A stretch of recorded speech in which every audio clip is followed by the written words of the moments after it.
নির্বাচন কি দ্রুত হওয়া উচিত নাকি অন্তর্বর্তী সরকারকে আরো কিছু সময় দেওয়া উচিত?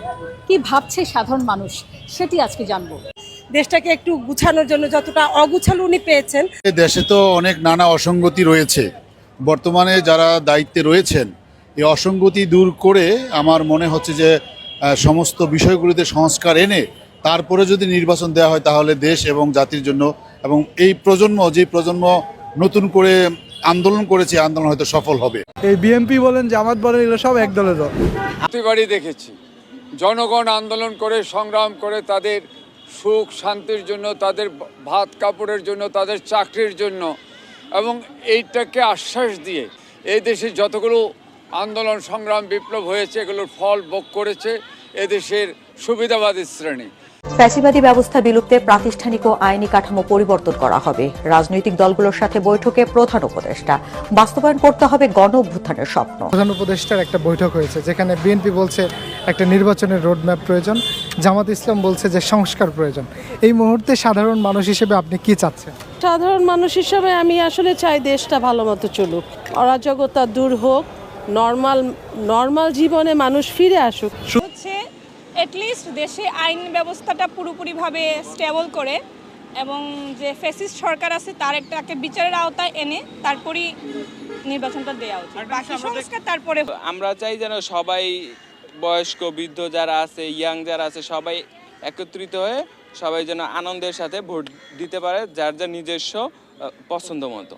সংস্কার কোথায় করবেন? রোডম্যাপেরও প্রয়োজন, তাড়াতাড়ি নির্বাচনের দরকার। দেশের যে এখন যে পরিস্থিতিটা আছে এটার জন্য সংস্কারটা জরুরি। দেশকে সংস্কার করতে হবে, তারপর হচ্ছে নির্বাচনে একটা রোডম্যাপ দেওয়া লাগবে।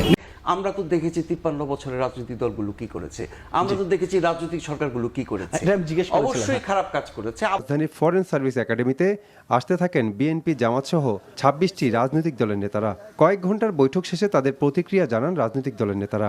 সংস্কারের বিষয়ে দ্রুত ঐক্যমতে পৌঁছানোর মাধ্যমে জাতীয় নির্বাচনের দিকে হাঁটবে অন্তর্বর্তী সরকার, এমনটাই আশা প্রকাশ করেন বিএনপি মহাসচিব। একটা ঐক্যমতে পৌঁছানোর চেষ্টা করা হবে, সেটাই আপনার মূল কথা। এবং সেজন্য আজকে প্রাথমিক আলোচনা, সেখানে বিভিন্ন রাজনৈতিক দল বিভিন্নভাবে কথা বলেছেন। আমরা আশা করব যে খুব দ্রুত এই সংস্কারের যে ন্যূনতম ঐক্যমত যা তৈরি হবে সেটার উপর ভিত্তি করে অতি দ্রুত জাতীয় নির্বাচন অনুষ্ঠিত হবে, এটাই আমাদের প্রত্যাশা। আবার রিইউনাইট করাটা, এই যে মানে এত বড় একটা আত্মত্যাগ 6 মাস আগে এতগুলি ছাত্র জনতার যে আত্মত্যাগ, সেটা জানি কোনোভাবেও নষ্ট না হয়। আমাদের এই অর্জনটা কোনো একটা সাধারণ অর্জন না। আমরা যেন নিজেদের স্বার্থে বা নিজেদের কোনো কারণে নিজেদের রাজনৈতিক উদ্দেশ্য হাসিল করতে ওইটাকে জানি আমরা কোনোভাবে আন্ডারমাইন না করি। আওয়ামী লীগকে আমরা নিষিদ্ধ ঘোষণা দেখতে চাই। একটা টেররিস্ট অর্গানাইজেশন হবার জন্য যা যা ক্যারেক্টারিস্টিক দরকার প্রত্যেকটা আওয়ামী লীগ করেছে, গত 16 বছর ধরে করেছে। জাতীয় নির্বাচনের আগে যেন কোনোভাবেই স্থানীয় নির্বাচন না করা হয়। যে আওয়ামী লীগ, ছাত্রলীগ, যুবলীগ এই নামগুলোকে ব্যবহার করে এই সন্ত্রাসী কর্মকাণ্ড এবং গণহত্যা হয়েছে, তাদের বিরুদ্ধে এখন ঐক্যবদ্ধভাবে আমাদের যে প্রতিক্রিয়া সেটি দেখাতে হবে। এই নিষিদ্ধের প্রক্রিয়া যেতে হবে। জাতীয় নির্বাচনের আগে স্থানীয় নির্বাচন যাতে না হয় সে বিষয়ে মতামত দিয়েছে অনেক রাজনৈতিক দল। তবে সংস্কারের পাশাপাশি নির্বাচনকেও অগ্রাধিকার দেওয়ার দাবি উঠে রাজনৈতিক দলগুলোর পক্ষ থেকে। এই সংস্কার প্রয়োজন, এই জন্য সংস্কারটার উপরে আমরা ঐকমত্য হই, তারপরে যথাশীঘ্র সম্ভব নির্বাচন অনুষ্ঠিত হবে। প্রধান উপদেষ্টা তো বলেছেন ডিসেম্বরের ভিতরে ওরা করবেন, আমরা সেটা দেখছি হাউ ইট গোজ। প্রধান উপদেষ্টা বলেছেন ডিসেম্বরের মধ্যে এটা হতে পারে, উনি এটার উপরে কোনো কমেন্ট করে নাই, কিন্তু সাধারণভাবে প্রায় সবাই বলেছেন তারা যত তাড়াতাড়ি পারে নির্বাচন করতে চান এবং এই নির্বাচন যাতে একটা ভালো নির্বাচন হয়। স্থানীয় নির্বাচন যদি আগে হয়, তৃণমূলে সংঘাত সহিংসতা বাড়বে, আওয়ামী লীগ মাথাচাড়া দেবে, কিন্তু আমার মনে হয় যেটি তাদের সঠিক ব্যাখ্যা বিশ্লেষণ না। জুলাই আগস্ট বিপ্লবের যে একটি ঘোষণাপত্র জাতির সামনে ঘোষিত হওয়ার কথা আমরা জোর দিয়েছি, সেটি যেন অনতিবিলম্বে সেই ঘোষণাপত্র যেন জাতির সামনে ঐক্যমতের ভিত্তিতে চলে আসে।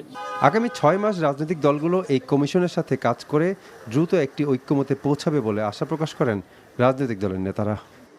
ফ্যাসিবাদী বিলুপ্ত করার জন্য রাষ্ট্রের সাথে দলীয় সংস্কারের কথা কোনো রাজনৈতিক দল বলেন নাই।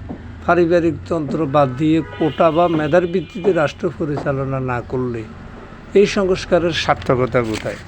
আমরা পরপর 3টি পারিবারিক তন্ত্র দেশ পরিচালনা করেছি দেখলাম। সেখানে আজ্ঞাবহ আর তারা সম্পদশালী হয়েছেন। দেশের মানুষের কোনো লাভ হয়নি, গরিব মানুষ গরিবই থেকে গেছে। রাষ্ট্র পরিচালনা করার জন্য কি কোনো যোগ্য লোক নেই? আমরা যে আমাদের সন্তানকে পড়ালেখা করাচ্ছি, তাদের কি যোগ্যতা নেই? তারা ভবিষ্যতে রাষ্ট্র পরিচালনা করবে। প্রেসিডেন্ট আব্রাহাম লিঙ্কন একজন মুচির ছেলে, সেই গণতন্ত্রের কি আছে? আপনি নিশ্চয়ই বলতে পারেন আমি কম বেশি শিক্ষিত, অবশ্যই কিছু শিক্ষিত। আমার হাতে কি রিক্সা? কেন? আমি ভালো কিছু করার কি আমার যোগ্যতা নাই, দক্ষতা নাই? আছে, কিন্তু আমার যাচাই বাছাই করার আমার প্ল্যাটফর্ম পাই না।